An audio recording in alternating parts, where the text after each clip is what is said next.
Graça e paz, povo de Deus, bom dia. Nessa manhã eu gostaria de compartilhar uma palavra com os irmãos. Um pequeno versículo, mas antes disso gostaria de trazer um entendimento, falar um pouquinho sobre Moisés.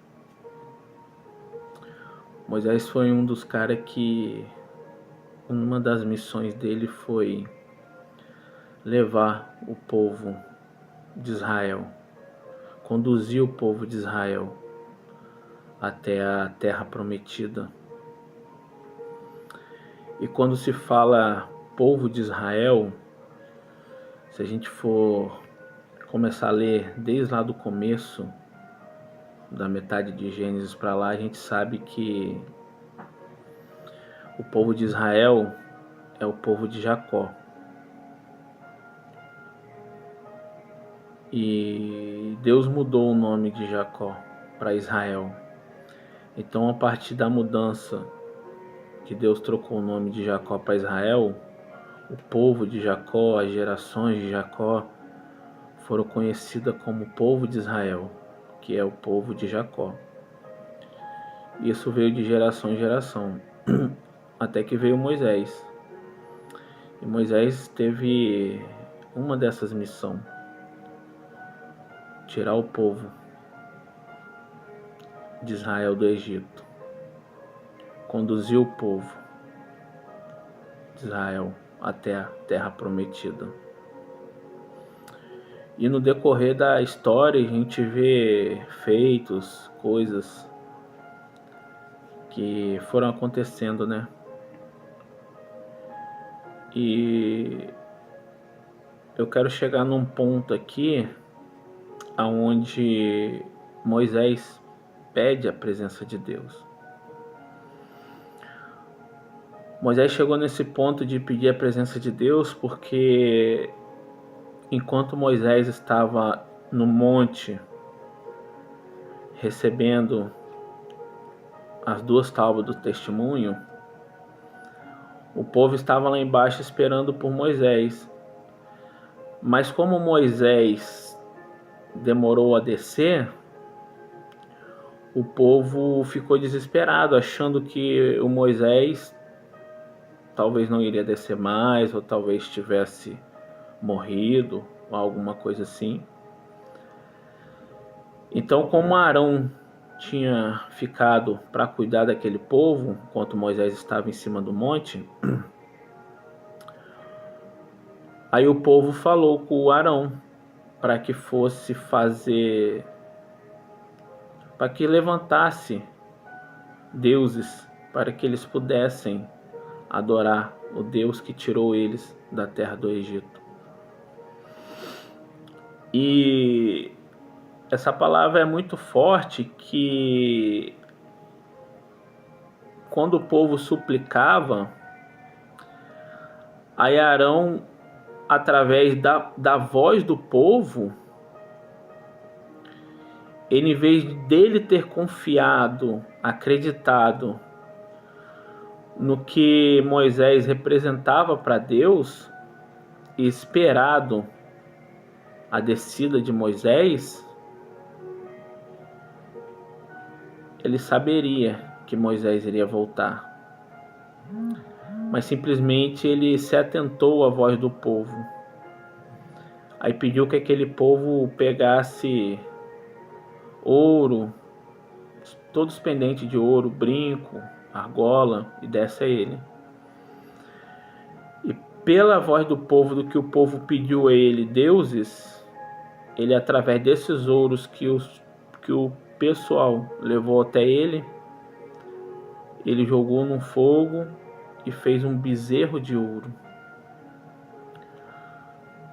a qual, através desse bezerro de ouro, eles levantaram o holocausto e começaram a adorar o bezerro de ouro. E nós sabemos que nós não devemos adorar outros tipos de imagens, esculturas, até porque o nosso Deus é vivo. O nosso Deus não é uma imagem, o nosso Deus é a presença. O nosso Deus existe. Então eles começaram a adorar essa imagem. E nisso, o povo de Israel era um povo muito obstinado, era um povo inquieto. Então, mesmo eles tendo vindo da geração de Jacó, que foi um homem, depois quando Deus mudou o caráter dele, quando Deus mudou ele por completo, ele foi um homem de Deus, até porque se a gente vê ao longo da história no começo, ele deu um trabalhozinho para Deus. Mas depois Deus mudou o caráter dele, depois Deus mudou ele, e ele entendeu. E mesmo ele ter sido um homem de Deus, algumas das gerações deles se corromperam, adoraram outros deuses. Mas mesmo assim, Deus ainda tinha uma promessa com Isaac. Deus ainda tinha uma promessa com Jacó, que já vem lá de trás. A promessa que era de Abraão, Isaac e Jacó. Então, quando chegou em Jacó, Deus começou a preparar o povo para tirar o povo do Egito. E aí eles levantaram esse bezerro de ouro.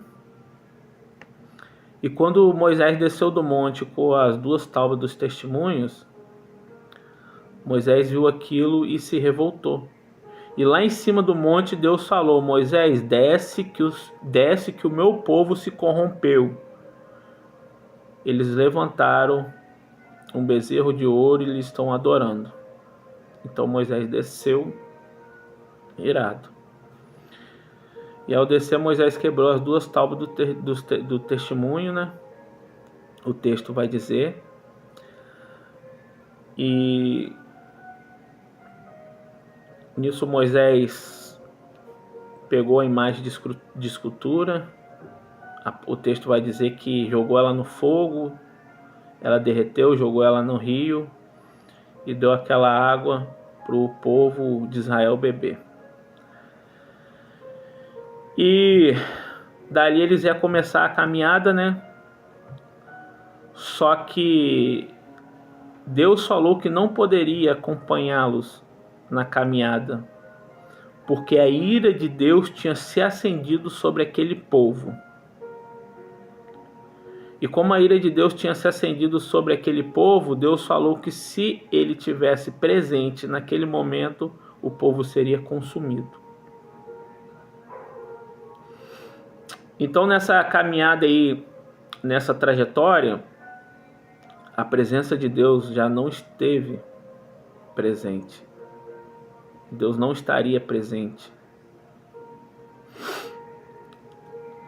Agora eu quero entrar num contexto, trazendo um pouco para o lado de Arão, para depois a gente entrar nessa presença de Deus. Arão é um cara que ele recebeu uma autoridade como um sacerdote. Deus escolheu ele como o principal sacerdote.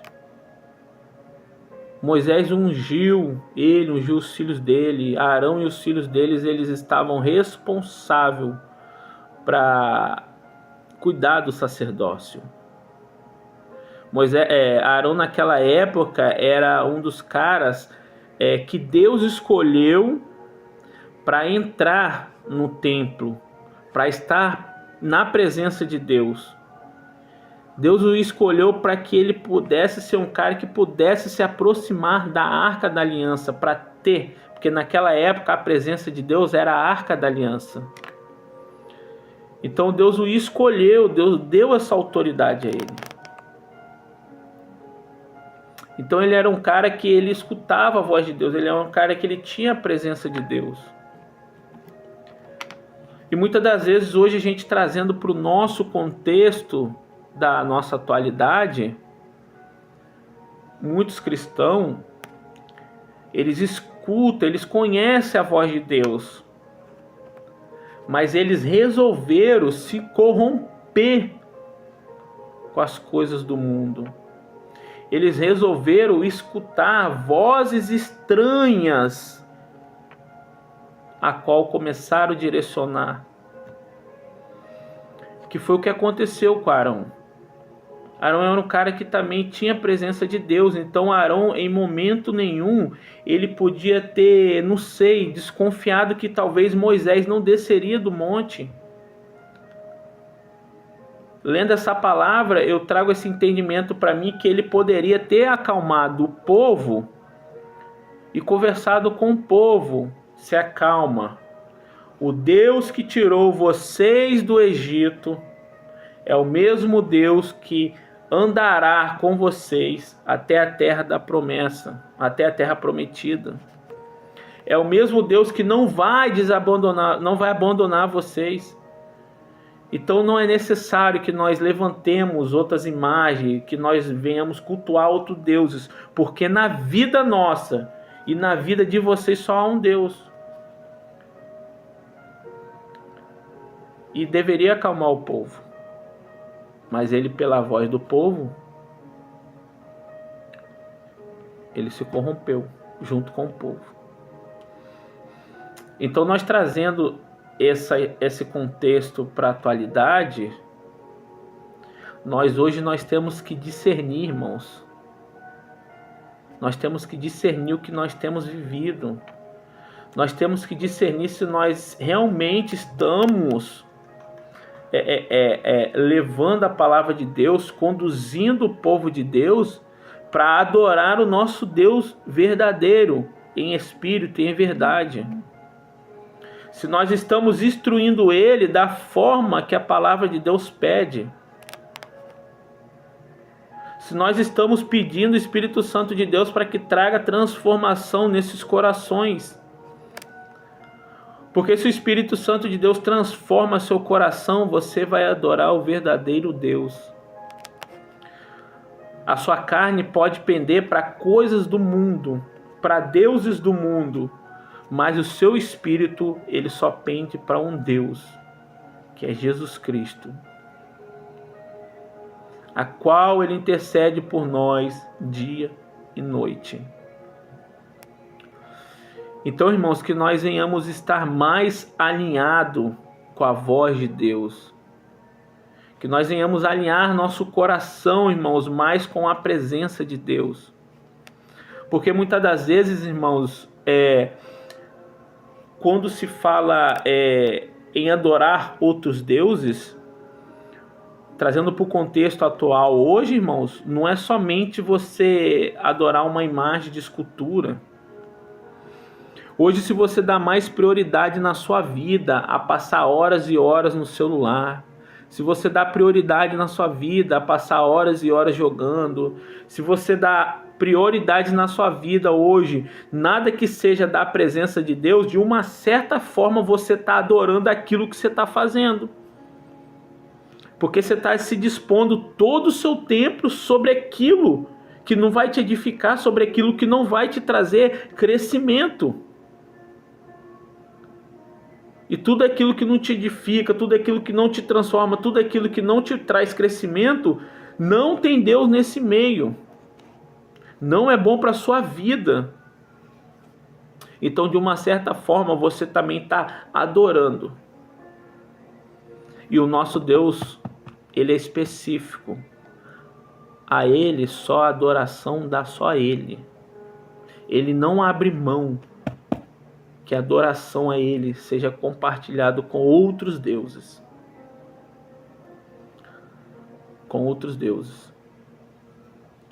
Então agora nós vamos entrar no contexto da presença.